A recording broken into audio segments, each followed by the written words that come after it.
What happens when former enemies of a prolonged war decide that there will be no investigation of war crimes? What happens when they agree not to hold trials to identify the perpetrators or victims of human rights abuses? This was the case with the peace agreement that ended the civil war in El Salvador. Through a general amnesty, all sides agreed to bury the crimes of the past. There would be no recourse for the families and loved ones of the countless thousands who died in massacres, were subjected to torture, or simply disappeared without a trace.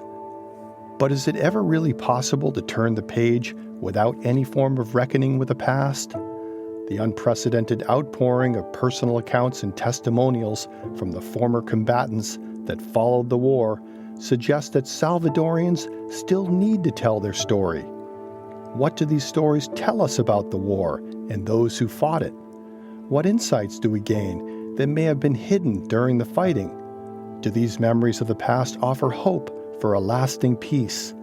To delve into these questions and more, I'm very pleased to welcome Professor Eric Ching from the Department of History at Furman University to discuss his book, Stories of Civil War in El Salvador, A Battle Over Memory. Eric, thank you for taking time to join this episode of Realms of Memory. Well, thank you for having me. I'm looking forward to the conversation. You stress in your book that your book is not a history of the Civil War. It's a history of how it's been remembered by the former participants. But at the same time, you realize that it's important to provide a bit of a context. Before jumping into the precursor to the Civil War itself, like you said, the war was 1980 to 1992. The way it's traditionally described is it's situated in a Cold War context. We have on the one side so-called Marxist or leftist, a leftist guerrilla army, the Farabundo Martí, Front for National Liberation, fighting against, a standing government, which at the time was not exactly a military regime at that moment, but had been traditionally up to that point a military regime or a series of military regimes. But they were fighting against a standing government that was, conservative or leaning to the right and very heavily supported by the United States. And so it usually gets pitched in this Cold War environment of left, right, and the idea that the FMLN guerrillas were supported by Nicaragua and Cuba and the Soviet Union and the Eastern Bloc and this sort of stuff. And that's not entirely inaccurate, but I want to start with that sort of description and say that when we take a look at the guerrilla army or the opposition that was fighting this fight, there certainly were some committed Marxists and committed communists. The guerrilla army was comprised of 5 different factions that had come together in the 1970s. And 2 of those were avowedly communist or Marxist, but the other 3 were more social democratic. And that's just the sort of formal guerrilla organizations themselves. The overwhelming majority of fighters were poor people from the countryside, and many of them came to the fight through the church and through their understanding of liberation theology and their needs and demands for a different and better life on the ground. And issues of communism and Marxism and these broader ideologies really didn't apply a great deal to them. So, but on the other side, the government, the United States was fully supportive of the government and the military in their attempt to hold off this guerrilla insurrection. We have to remember that in July of 1979, the Sandinistas overthrew the Somoza regime in Nicaragua, which became, the so-called second successful leftist revolution in the Americas after Cuba. And the Reagan administration Reagan had both run as a candidate and then in his administration had made stopping the spread of communism in Central America, to say nothing of the world, but in particular in Central America, an absolute centerpiece of his foreign policy and as it tied into his domestic policy. So to that end, El Salvador, kind of that border between El Salvador, Honduras, and Nicaragua right in there, that became sort of like the line in the sand that he was going to draw. And then throughout the 1980s, as many of us know, the U.S. dumped in billions of dollars, which in today's money is not a lot, but if you translate it out, it was a huge amount of money at the time. And only Egypt and Israel were receiving more direct U.S. aid than was El Salvador throughout the 1980s. So it really became this tiny little country that had very limited resources and, in some ways was, not overwhelmingly relevant, you might say, to some broader geopolitical issues, suddenly became, you could say, ground zero for much of those. And if I just stop and hold on that, I'll say two more quick things about the Civil War itself. Well, one more quick thing, and I'll just maybe set up very briefly the precursor to it. Regardless of anyone's views on the Civil War and who they, you might say, favored or didn't favor, what the guerrillas managed to do, when they were being completely overwhelmed in terms of money and munitions and personnel, to be able to hold on against that army and all of that U.S. support, for 12 years, and to be able to bring that war to a negotiated settlement and force the hand of the government and the army to come to the negotiating table is really quite a remarkable accomplishment. And again, without oversimplifying this, but El Salvador had, the longest run of uninterrupted military rule in modern Latin American history. The military came to power in December of 1931 in a coup, and for the most part, they never left until the war was over. But officially in 1979, and so for approximately 50 years, the military controlled the government, and they basically made life particularly easy for the traditional / notorious Salvadoran, landowning elite to go about their business without much interruption. Now, one of the things that I'll show in the book is how much distrust there were between these two actors throughout Salvadoran history and coming up into the Civil War. But that's a broadly accurate statement, and that the military worked very hard to suppress and hold down any opposition to that arrangement, basically. And we saw that most notoriously in a massive uprising or a massive massacre of peasants in the West in 1932. And when peaceful demands for democracy came in 1944, 1960, 1972, 1977, the military was there at each step to push this back down. And so it's out of that continual opposition, and violent opposition to peaceful transformative change that ultimately, as you put it, the conditions for war in 1980 became real.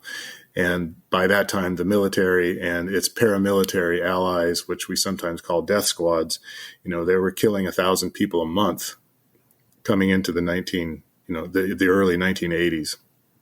And I would just say it was just getting untenable for too many people.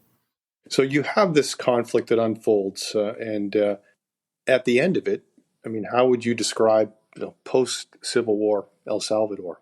Well, when I say that they negotiated an end to the war, on the one hand, the two, you might say, parties that were in conflict with one another, the FMLN and what at the time was the Arena government, they did negotiate a form of genuine and legitimate democracy. And for the next 5 elections, they had relatively free and fair elections. They had, peaceful transitions of power. The parties changed hands, between them. And so you might say that, to the extent that some people were fighting for democratic reform, they accomplished that. What's happening most recently in El Salvador now is tragic in that regard, with the Bukele administration and the sort of consolidation of all branches of government. And it seems readily apparent that the country is taking a turn towards centralized control and a form of authoritarianism. So that's a tragic, sort of outcome. On the other hand, I think it's safe to say that the negotiated settlement to the war did not produce any fundamental structural economic change. And while the coffee economy collapsed, partly because of the war, partly because of international changes in coffee, it's difficult to look at El Salvador from 1992 forward and find it to be a very economically viable place. You know, what does it produce? What are its exports? What keeps it going outside of remittances from migrants to the United States? So people that I know that we spend time talking about this with, it's kind of a sad subject, really, because all this struggle and loss, and for what? And oftentimes in the memoirs, or really the testimonials that will distinguish between the two, that's a common refrain, especially by poorer people out in the countryside, like, was all that really worth it? Because how much is really different for me now? And then, of course, just to mention at the very tail end here, that El Salvador has a terrible gang situation, which is an extension of the poverty and the legacies of violence and the presence of weaponry and the difficulties of the central government to maintain viability and presence. And so all of these sub-state actors are more free to move. And so it's been, I hate to be depressive about it, but it didn't go how many people hoped. I guess I'd just put it that way. Could you give us a sense of how many people did this actually affect in terms of lives lost, people wounded, people displaced? I mean, yeah, right. So you're right. It's about the size of Massachusetts. It had about 5 million people at the time of the outbreak of the war, so in about 1980. So give or take about 5 million. And then over the span of the war, again, these numbers vary, but people seem to have settled, on 75,000 people killed. Many of them civilians in the countryside. It's hard to calculate. I mean, it probably was upwards of 300,000 people are wounded. And then it seems pretty secure that at least 1 million people were displaced from their homes. And that was both internal displacement within El Salvador. Some of them crossed the border into the UN camps in Honduras. And of course, many fled to other countries, Mexico, and in particular, the United States, as we know. So you have this population that's traumatized by the scale and scope of what was lived through. And then you have a democratic system. And what effort is made to address this past, to try to work through it, to deal with it? That's a good way to lead into it there, Rick. So the government that was in power, the Arena government, and they would win the first election in 94 after the war, which to many people on the left it would seem like a great surprise. But if you knew anything about El Salvador at the time, it shouldn't have been such a surprise. But anyway, this Arena government, as soon as the settlement was made, they pushed through an amnesty law that basically made it impossible for anybody to be held accountable for their actions during the war. And it would make perfect sense that Arena, the National Republican Alliance, they were called, that government would want to do that because, and these figures that I'm about to give you are difficult to be exact, but they give you a ballpark that it's evident that the vast and overwhelming majority of the human rights abuses and the deaths that were committed and or perpetrated during the Civil War and before were done so by the military and the right-wing paramilitary death squads. And so that government had no interest in trying to allow that to be adjudicated, especially in court.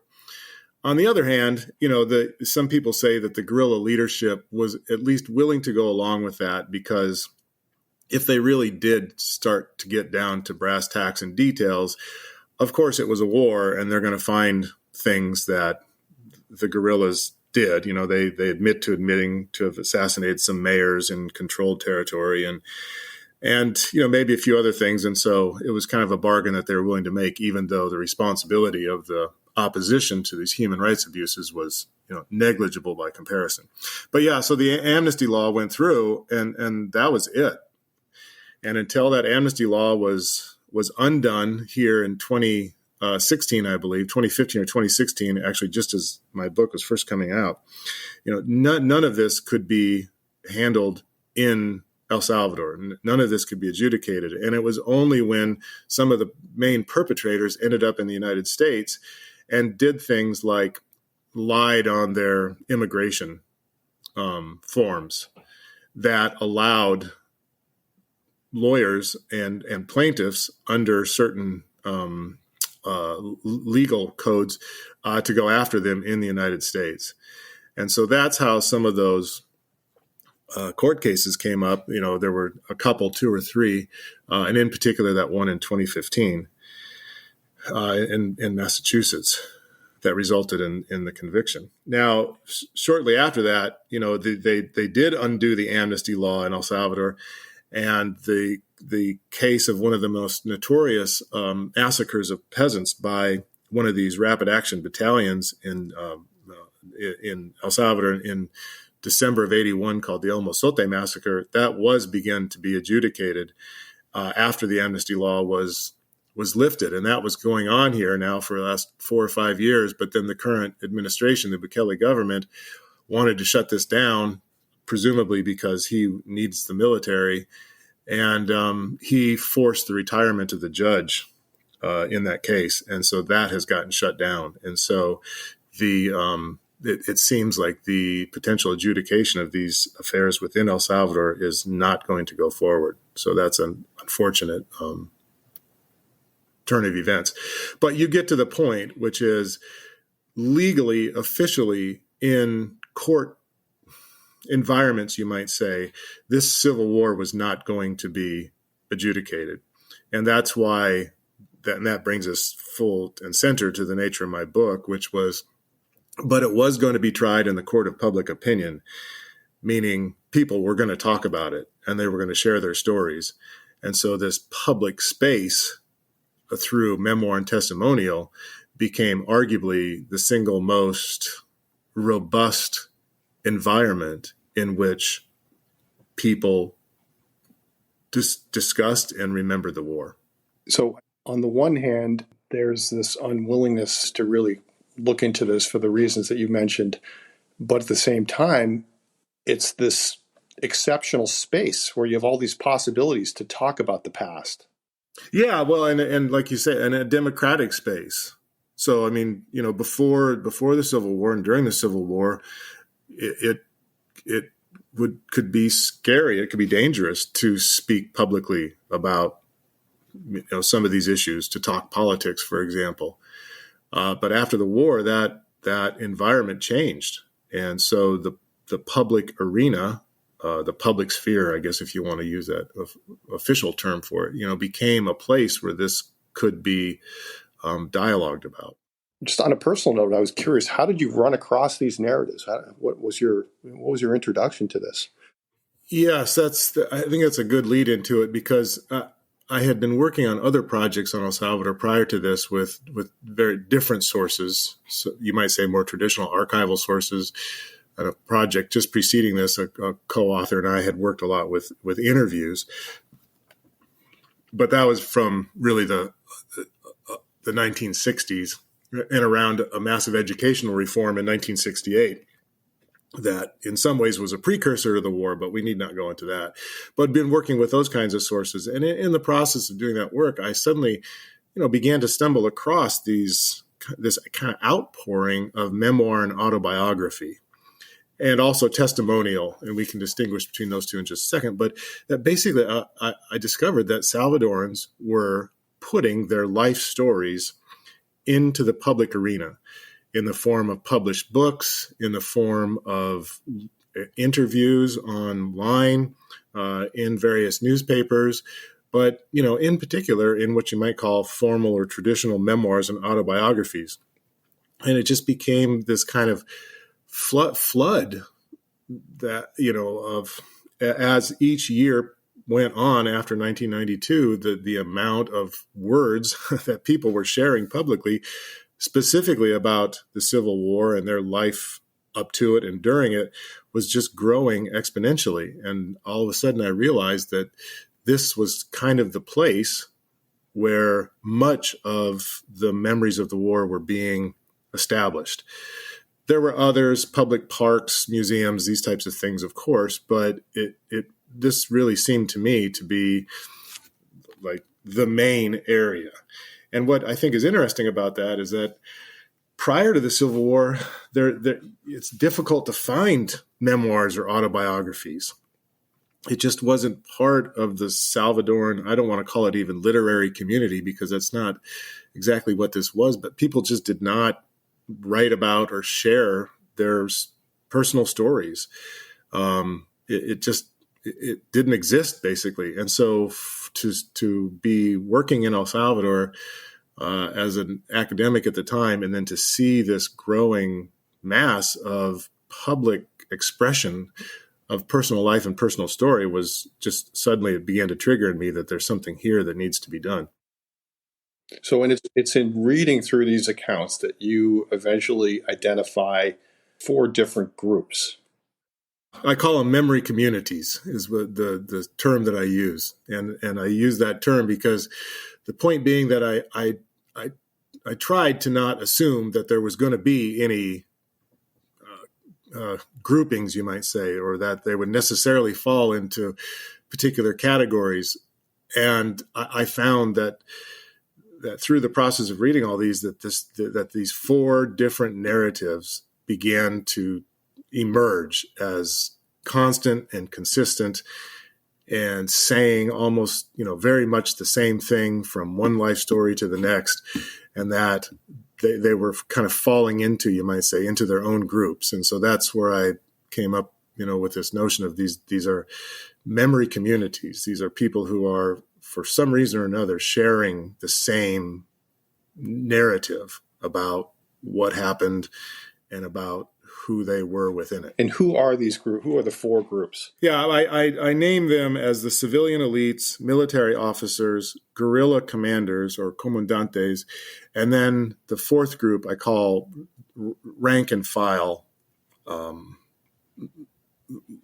testimonialists is what I mean there. And so in a way they are actual, social groups, socio-political, socio-economic groups that exist in El Salvador, like the civilian elites.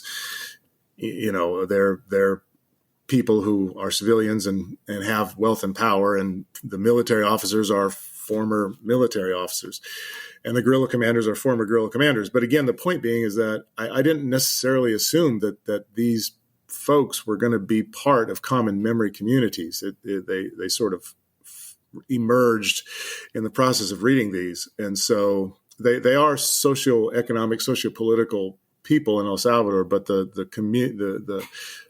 I define them, or I lump them together, you might say, because of the narratives that they tell, and therefore identify them as so-called memory communities. So if you could start by commenting on, well, if you look at these 4 groups, how do they explain why the Civil War happened? I mean, how far apart are they, or in what ways do they overlap in trying to account for why this took place? I think what I'll say is that if you went into the reading of and an attempted analysis of all these life stories, so to speak, you might assume that they would tend to fall down on that sort of Cold War description that I had described at the beginning of our conversation, which is, you would think that if you realize that, all right, well, there's a lot of memoirs that are being put forth by civilian elites, for example, and then there's a lot by Army officers. You might say to yourself, oh, I bet those are going to form, those are going to be in agreement with one another. They're going to share similar views, and they're going to have a common interpretation of the war. And then if you were to say, and on the other hand, you've got a lot of memoirs being put out by former guerrilla commanders, and then you also have a pretty strong handful of testimonials which maybe now is the moment to kind of distinguish between those two, but testimonials from poor working people, many in the countryside, most of whom fought with the guerrillas or supported the guerrillas. You might say, well, the guerrilla comandante's memoirs or life stories are going to fairly match up with the testimonialists, the rank and file. That would be a logical conclusion. But then to your question, Rick, to your point, they actually revealed many divergences and disagreements, you might say, over how they were narrating the war, how they were remembering it, how they described its meaning and subsequently its implications. And so that's the real part that I think comes out of this, which is these, I guess you might kind of cognitive dissonance with the way we typically think about that war and how these memory communities reveal that to us. And again, to hit on that main point that you asked, I'm not using these memoirs to tell, you might say, a factual story of the Civil War. Instead, I'm trying to provide a factual rendering, you might say, of how it's being remembered. But to the extent that these narratives in these memory communities reflect anything that happened in the war, you can begin to see that the war was a more complicated experience internally than we typically think. And I can dive into that here when I make this comparison. But maybe I'll just very quickly draw this distinction between testimonial and memoir. And this is common this distinction is common for people who are familiar with testimonial literature. But when we talk about an autobiography or a memoir, it's usually from someone who is literate, has the capacity to write their own story, probably get it into publication themselves. A traditional autobiography, if you want to put it that way, they typically author it, or at the very least, they give an extensive interview to someone, and then together the two of them are turning this into production. Testimonials are sort of by definition, on the other hand, typically provided by someone who is probably illiterate, somebody who delivers their story orally, delivers it to somebody else, often an outsider, but sometimes communities gather together and do their own collective testimonial. And it usually requires the aid and assistance of someone sort of from the outside, someone with access to the publishing realm, to then get these stories into a publicly available form. So it's basically the difference between, people who are relatively affluent, often urban, and literate, and poor people who are not, but who still have stories to tell.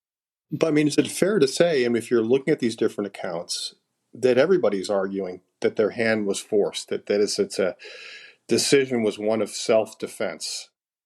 Yeah, and I think, I don't know if I actually articulated it to myself that way, or if I put it in the book, or if you're just gleaning that. But yeah, that each group considers itself justified in its position, and subsequently, presumably, in their actions, that their hand was forced by someone else. So the elites in the military would argue that they were attacked by the left. That would be both a domestic left and an international left. And that therefore they were defending an innocent population from, a left-wing, authoritarian insurgency.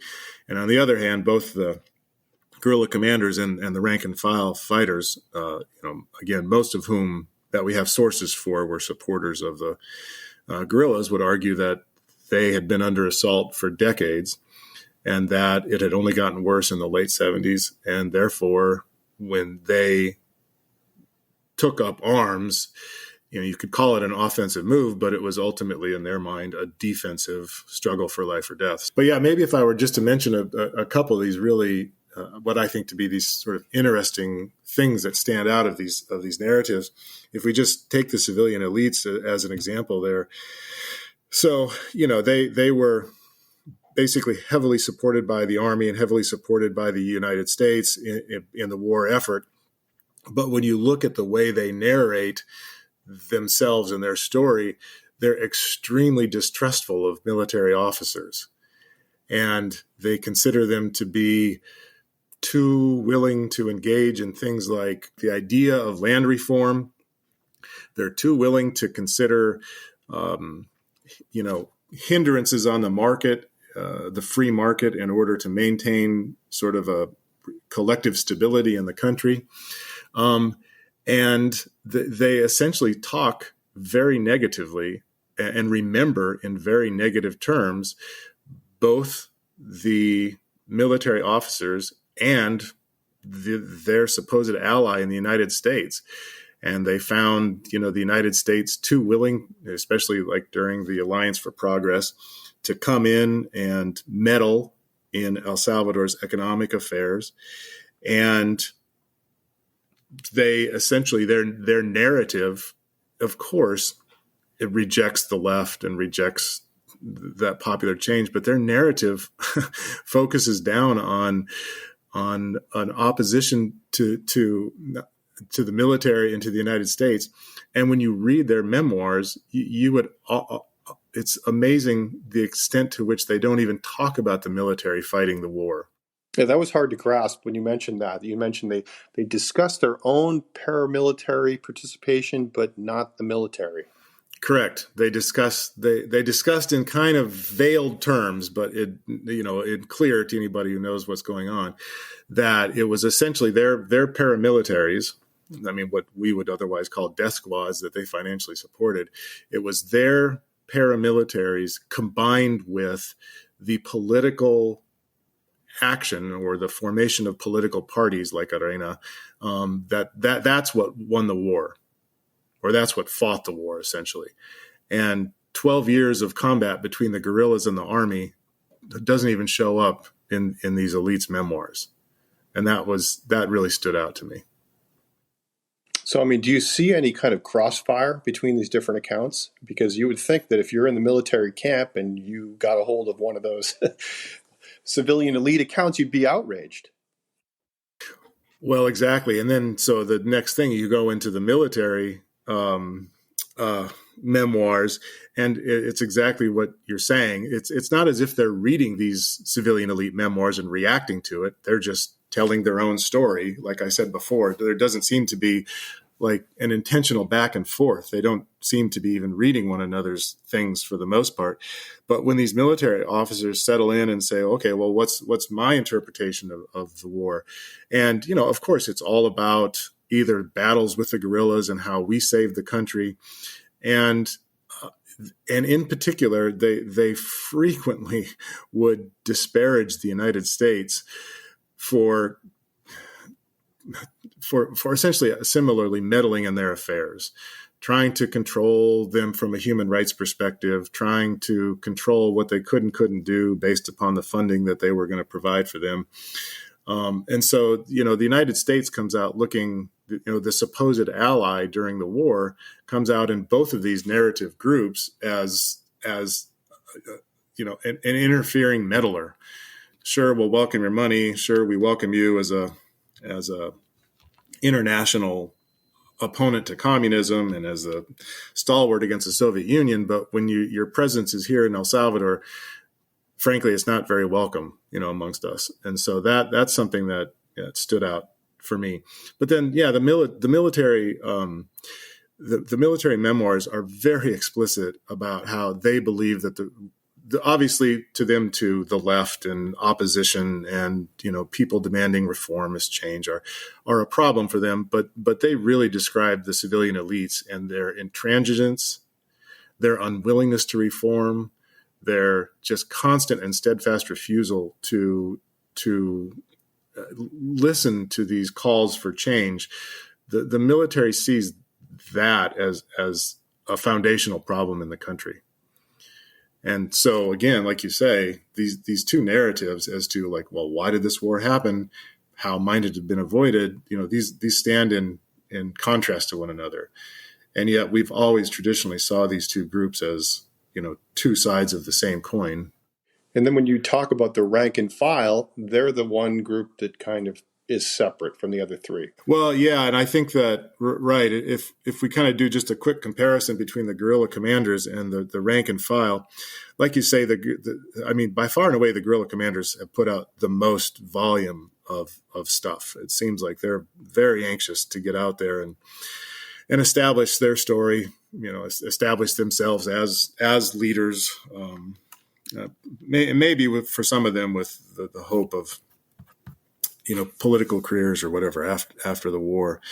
But yeah, I mean these two again, they were on the same side, but they narrate the war very differently, and they tend to portray one another in not so positive lights, I guess is the way to say it.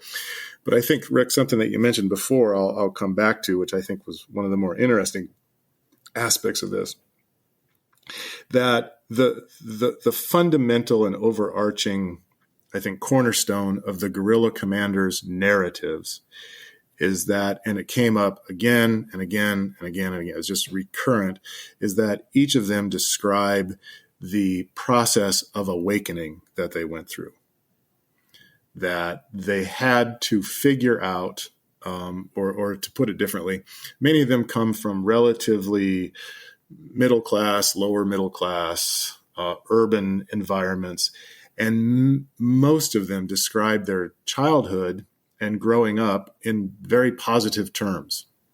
Positive family life, going to church, being part of these religious groups at school, having an education. And so when they narrate their childhoods, they're quite positive. And this actually ties back to what you said before.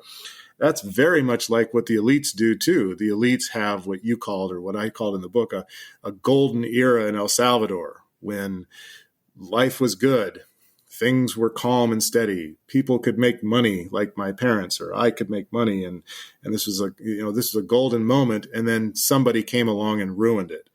And yes, of course, it was the left and the guerrillas, but it was also those reformist military officers and that meddling United States. So they have this golden age, and the guerrilla commanders just time and again would say that, I had a wonderful childhood, I had a wonderful youth growing up or whatever, and then at some point I became aware of the deep structural problems in El Salvador. And I had to go through this process of consciousness raising.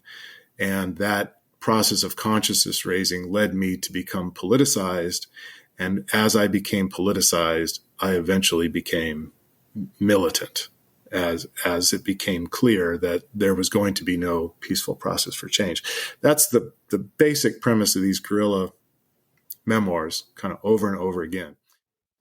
When you mentioned that awakening, that awareness, it was often connected to something personal that happened, some kind of personal shock that happened to them or someone close to them that kind of burst the bubble that they were living in. Yeah, often personal. A friend would be arrested, or there would be some act of violence that would be perpetrated on somebody like that. And it was also a process of an educational process. I mean, many of them describe coming through the church, and as the church began to, that the liberationist perspective of the church began to grow, they had an educational, enlightenment, you might say. For many of them, the 1972 election is often seen as the single greatest cataclysmic demonstration that peaceful change is going to be impossible. And that's when the military basically stole the election from a civilian political movement.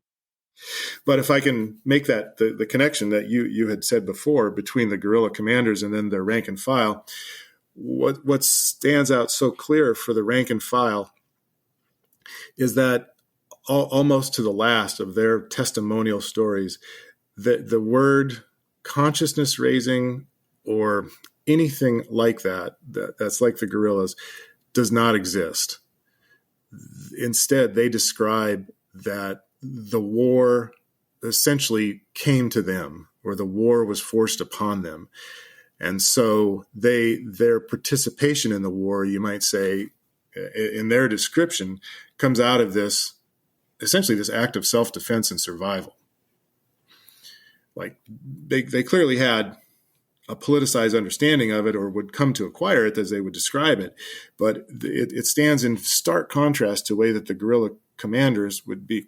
I had to first learn about the injustices in El Salvador, and then as I politicized, I became militant. And the testimonialists time and again would say would there wouldn't be some process of politicization. There would be, violence came to us, or whatever this system of oppression came to us, and we were fighting for survival, for our homes, and so forth. And so the way I think I phrased it is, at one point, one of the testimonialists made a really kind of compelling description, which is, he described those who are fighting in the war by choice versus those who are fighting by necessity. And it was kind of a slap against some of the commanders who they considered to be urban, affluent, talked different than they did, came from a different place than they did.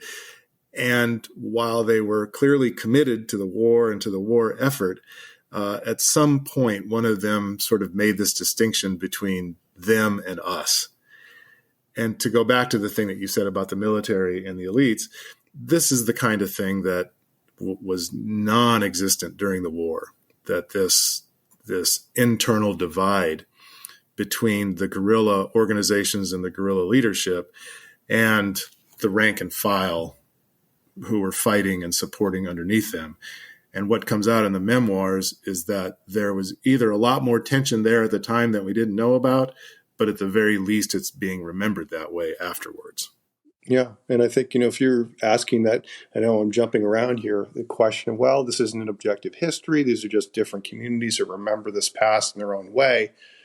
But there are potentially significant political implications of remembering this past in one way or another, right? You point out that for the rank and file, they're not lock and step with the former guerrilla leaders. In fact, they could gravitate to a totally different group that they were opposed to during the war. So if you're looking at where the country might go politically in the future, that there could be some insights that we could gain here. Yeah, I think that's a great observation. I mean, and I think one of the most classic examples is the leader of the ERP, or one of the leaders of the ERP, Joaquin Villalobos, who spent most of the war up in Morazan, the northeastern part of El Salvador, fighting alongside, peasant campesinos from the region. And after the war, I mean, they completely rejected him as a political candidate. For many reasons, which we don't need to go into, but they did not see him as sharing their needs, perspectives, and worldview, and they just rejected him as a viable political alternative for them.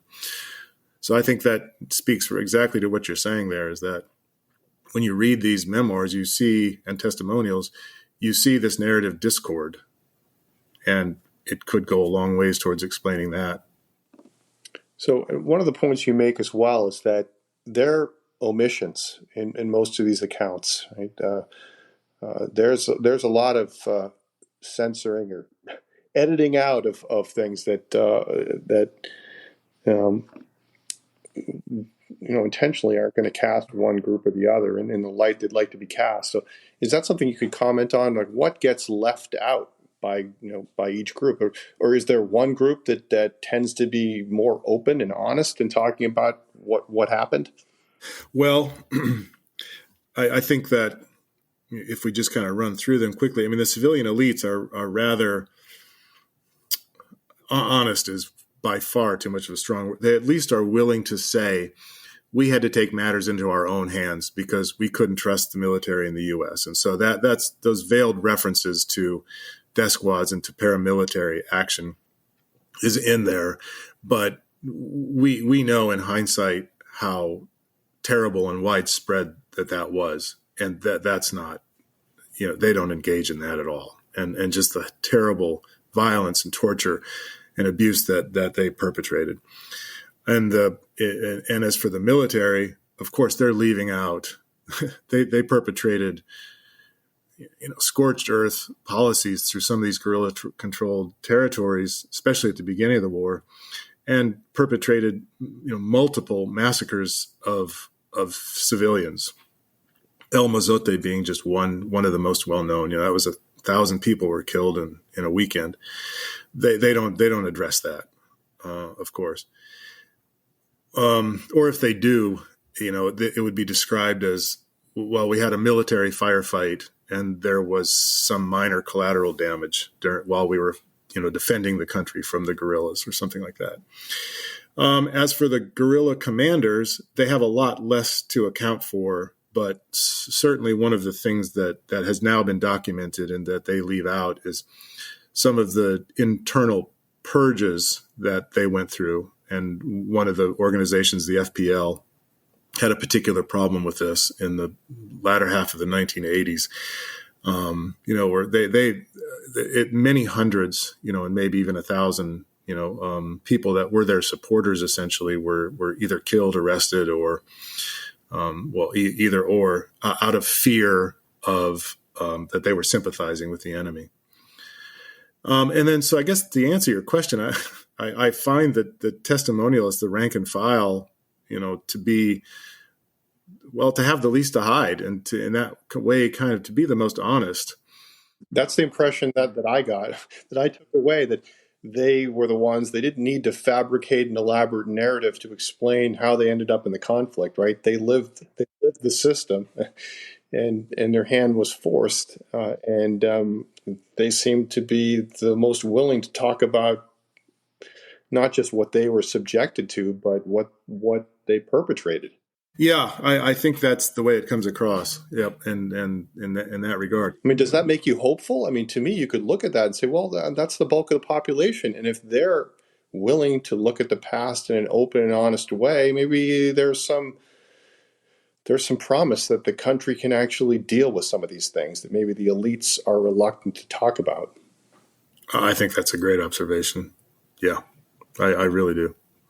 I was going to say there's one sort of caveat that I might put on these testimonial sources that I have, because we want to be cautious and this gets into some historiographical debate in revolutionary movements in Central America and Latin America, as portraying these rural fighters, this rank and file, as sort of passive agents who are being acted upon rather than having autonomy and taking action.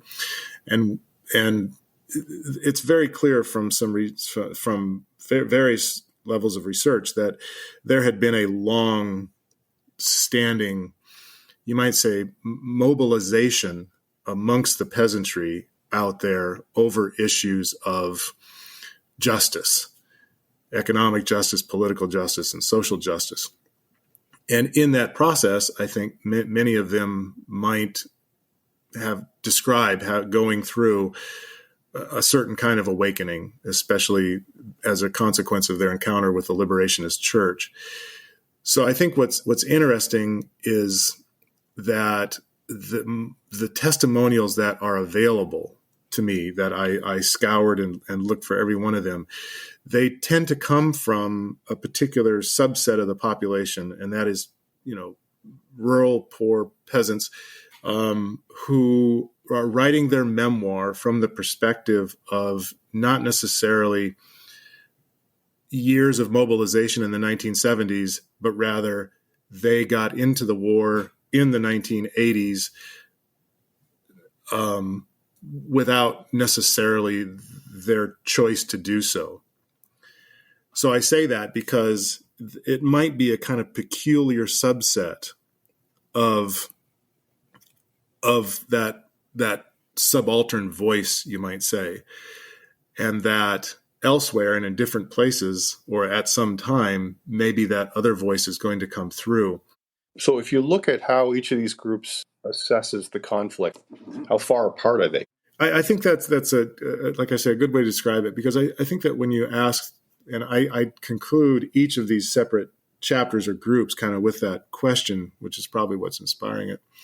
But when you basically say, all right, well, let's take a look at the guerrilla comandantes. How did they assess the war? And their answer is pretty positive. We fought a good fight. We had to fight. And we got something out of it that is better for the country.